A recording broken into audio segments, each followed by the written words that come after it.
नमस्कार दोस्तों। कौवे के बारे में तो सभी जानते हैं।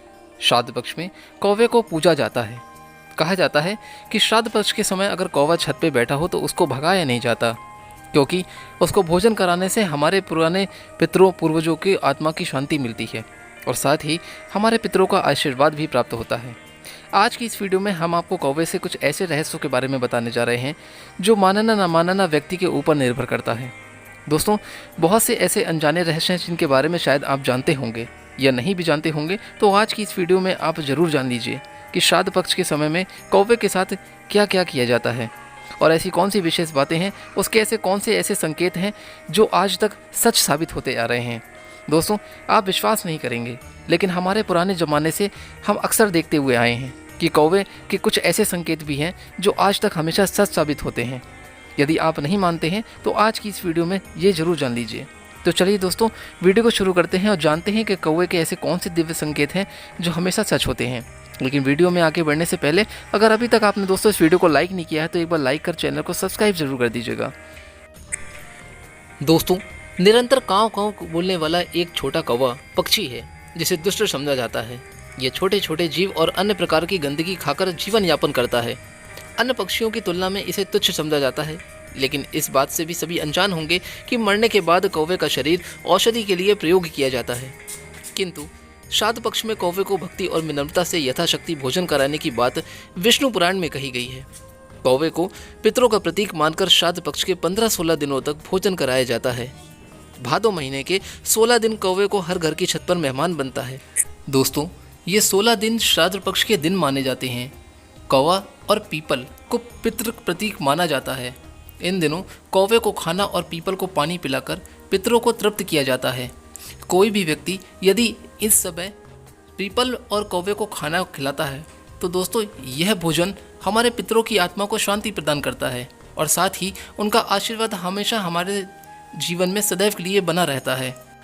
दोस्तों, हमारे पुराने ज़माने से एक परंपरा चली आ रही है कि यदि किसी के सिर पर कौवा बैठ जाए तो वह अपने रिश्तेदार को झूठा पत्र लिखता है कि उसकी मृत्यु हो गई है। इस प्रकार की खबर सुनकर परिजन शोक व्यक्त करते हैं। उसी दिन दूसरा पत्र मिलता है कि वह खबर निराधार और झूठी है। कौवा सिर पर बैठने से ऐसी खबर दी गई है। कहते हैं कि इस प्रकार की खबर उड़ाने से उस पर आई विपत्ति और संकट जो होता है वह टल जाता है। कौवा जब घर की छत पर आवाज़ करता है तब कहते हैं कि घर पे कोई मेहमान आएगा, और अक्सर ये बात सच निकलती है। कौवे के संबंध में इस तरह के कई शुभ और अशुभ संकेत हैं जो आज मैं आपको इस वीडियो के माध्यम से बता रहा हूँ। दोस्तों, आइए जानते हैं वो कौन से ऐसे संकेत हैं जो अक्सर सच साबित होते हैं। पहला संकेत, कौवे की चोंच में अगर फूल पत्ती हो तो मनोरथ की सिद्धि होती है। दूसरा, यदि गाय की पीठ पर बैठकर कौवा चोंच रगड़ता हुआ दिखाई दे तो उसे उत्तम भोजन की प्राप्ति होती है। तीसरा, सूखा तिनका अपनी चोंच में लिए दिखाई दे तो धन का लाभ होता है। चौथा, कौवा अनाज के ढेर पर बैठा मिले तो धान्य लाभ होता है और गाय के सिर पर बैठा मिले तो प्रियजन से भेंट वार्ता होती है। पांचवा, ऊंट की पीठ पर बैठा मिले तो यात्रा कुशल होती है।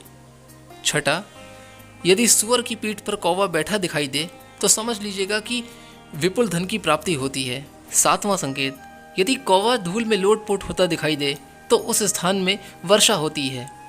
आठवां, कौवे के अंडों की संख्या से भी शुभाशुभ की भविष्यवाणी की जा सकती है। नवां, यदि कौवा यानी कि मादा एक ही अंडा दे तो इसे कारुण कहा जाता है। इससे अच्छी वर्षा और अच्छी पैदावार के संकेत को समझना चाहिए। इससे प्रजा में प्रसन्नता रहती है।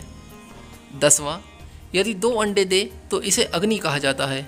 ऐसी स्थिति में कम वर्षा होती है, खेतों में डाला गया बीज अंकुरित नहीं होता, प्रजा भी दुखी होती है। 11वां, 3 अंडों को वायु कहा जाता है। यह भी शुभ संकेत नहीं माना जाता, फसल को पशु पक्षी नष्ट कर देते हैं। 12वां संकेत, कौवा यदि 4 अंडे दे तो इसे इंद्र कहा जाता है। इससे अत्यंत शुभ माना गया है। यात्राओं में विचार, यात्रा करने से पहले कौवे को दही चावल का भोग लगाने से यात्रा पूर्ण सफल होती है।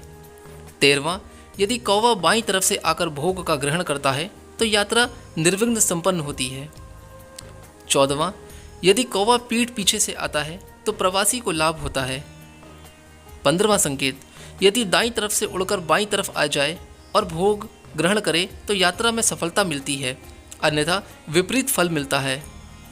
17वां, यदि कौवा सामने से आकर भोग ग्रहण करे और पैर से सिर खुजलाता हुआ दिखाई दे तो कार्य सिद्ध होता है। 18वां संकेत, यदि भोग ग्रहण कर उड़कर कुएं की पाल पर जा बैठे, नदी तट पर जा बैठे या जल पूर्ण घट पर बैठ जाए तो कोई वस्तु खोई हुई मिल जाती है, मुकदमे में जीत होती है और धन दान में भी वृद्धि होती है। 18वां, अगर हवेली अथवा अटारी पर या हरे भरे वृक्ष पर कौवा जा बैठे तो अकस्मात धन का लाभ होता है। 19वां, यदि कौवा अपनी चोंच में फल, रोटी या मांस का टुकड़ा दबाए दिखाई दे तो अभिष्ट कार्य की सफलता प्राप्त होती है। यह वह 19 संकेत हैं जो कौवा अक्सर ऐसा करता हुआ दिखाई देता है। दोस्तों, हमारे पुराने ज़माने से लेकर और अब तक इस तरह की बातें हमेशा सच होती हुई आई हैं। यह व्यक्ति के ऊपर निर्भर करता है कि वह जीवन में अपनी इन बातों को मानता है या अन्यथा नहीं। लेकिन कहा जाता है, शास्त्रों में भी और पुराणों में भी यह बात सत्य लिखी है कि यदि कौवा इस तरह की अगर कोई भी कार्य करता हुआ दिखाई दे तो यह बातें अक्सर सच हो जाती हैं। दोस्तों, आज की इस वीडियो में मैंने आपको कौवे के श्राद्ध पक्ष के 19 संकेत बताए हैं। यदि आपको भी कोई ऐसा संकेत प्राप्त होता है या आपके भी घर पर कौवा बैठा हुआ है इस समय, तो आप उसको उड़ाएं नहीं और ना ही भगाएं। उसे कुछ ना कुछ खाने के लिए ज़रूर दें। हो सकता है कि आपके द्वारा दिया गया यह भोजन आपके पितरों और पूर्वजों की आत्मा को शांति प्रदान करे और उनके आशीर्वाद आपको अवश्य मिले। हो सकता है कि जीवन में आपके कोई ना कोई ऐसा कार्य जो अभी तक पूरा नहीं हुआ, शायद इस बार पूरा हो जाए। तो दोस्तों, यह वीडियो कैसी लगी? अगर अच्छी लगी है तो प्लीज़ एक बार लाइक कर चैनल को सब्सक्राइब जरूर कीजिएगा। फिर मिलता हूँ दोस्तों आपसे कोई नई कहानी को लेकर। तब तक के लिए जय श्री राम।